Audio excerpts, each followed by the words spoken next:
All right, here we go. You're watching Golden State Warriors today by Chat Sports. I'm Chase Sr. The Warriors out to a commanding 2-0 lead on the Denver Nuggets with yet another dominant performance in front of a raucous and crazy crowd at the Chase Center in San Francisco. Final score in Game 2, 126-106.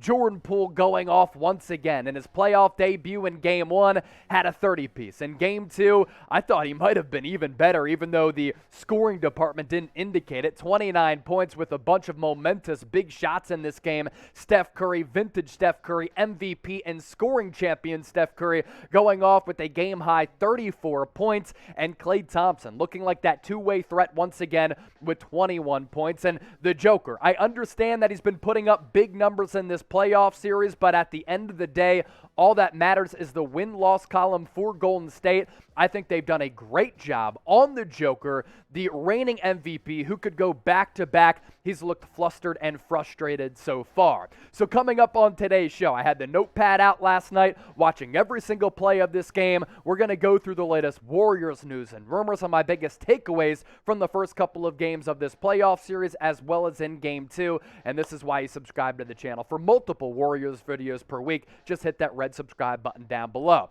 Before we dive into this post-game recap, who was the Warriors MVP in Game 2? Was it Steph? Was it Jordan Poole? Give me a name or names in the comment section right now. First takeaway, when I watch the Warriors right now through the first two games of this playoff series against the Denver Nuggets, they look like the vintage Golden State Warriors. And as part of that, does any team in the National Basketball Association benefit and play and feed off of their home crowd like the Golden State Warriors? This brought me flashbacks of when Steph Curry, Klay Thompson, Draymond Green started the dynasty, then Kevin Durant hopped on board, where you could literally feel through the TV or at the games the change in the momentum of a basketball game and the anticipation of the crowd really just reaching a boiling point for the opposition, where the opposition playing at the Chase Center and back in the day at Oracle just feels it, and they crumble and they look befuddled before their eyes because they cannot believe the environment and the way that the Warriors play off of that crowd. It is awesome to see the Chase Center now in San Francisco continues to be a spectacle. After a couple of down years, the Warriors look to be back, and the fan base is absolutely loving it. And when you watch the Warriors' playing style right now, ball movement, cuts, momentous three-pointers, daggers, momentum-changing buckets and plays, thriving on defense, which then leads to big buckets in transition. The stylistic component, which the Warriors are playing with right now, with the way that the crowd is feeding off of the Warriors and the way that the players are feeding off the crowd, you get those vintage Warriors vibes. And right now, I think you're looking at two teams that are destined to clash in the playoffs for the right to make it to the NBA Finals in the Phoenix Suns as well as the Dubs. The Warriors' ability to suffocate opponents and leave them speechless has also been impressive throughout this entire Steph, Klay, Draymond run, but in the first two games of this playoff series. You look at the Nuggets bench and they're like, oh my gosh, what the hell is going on? We were in this game, then we lost grasp of this game, and now it's just spiraled out of control. Now, I understand that the Joker has been putting up big numbers in this playoff series so far, but how about the impact that Draymond Green has been able to make guarding the Joker defensively with the lack of depth and size in that front court?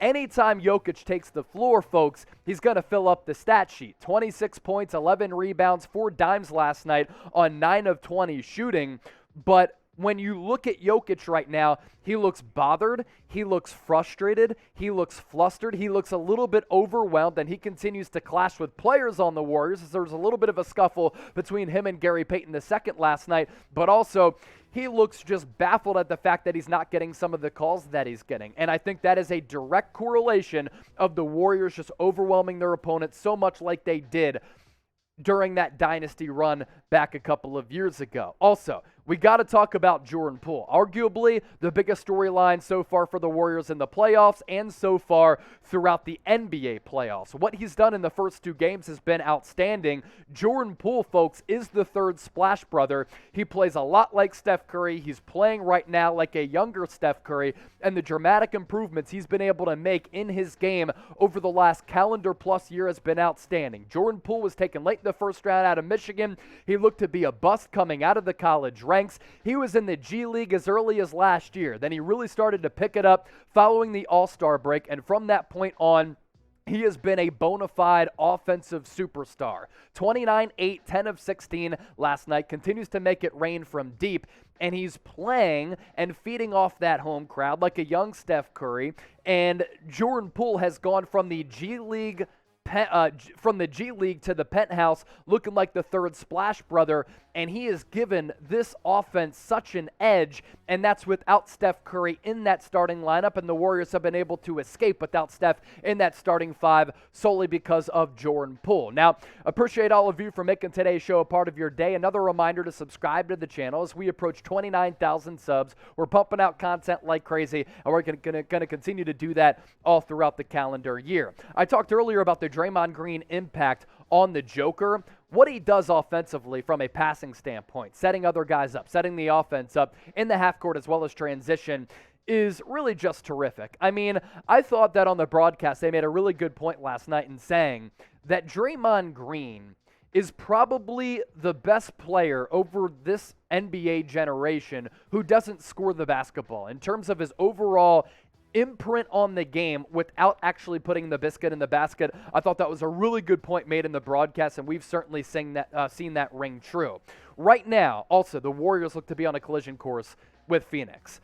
Memphis dropped Game 1 to the Minnesota Timberwolves. I have some questions about their long-term stability in the playoffs, and honestly, in a playoff series, if you put the Warriors up against the Phoenix Suns, I think that right there is your Western Conference final. Both of these teams playing flawless basketball. They're on a collision course to make it to the NBA Finals, and by far and away, right now, the two most impressive teams in the Western Conference. Couple more points to get to from last night in Game 2, but first, if you think the Warriors are going to win this series, let me know, and also get specific with it. In how many games do you think the Warriors pull out this series? I think we could be on the road to a sweep because the Denver Nuggets just simply don't have enough horses. Steph Curry. Got to talk about Steph Curry now. I mean, we talked about him briefly on today's show so far. Coming off that foot injury, this is the best that he's looked, obviously, in the first two games since that injury. And last night, Steph Curry was finding twine. He was hitting shots from all three levels. He was impacting the game.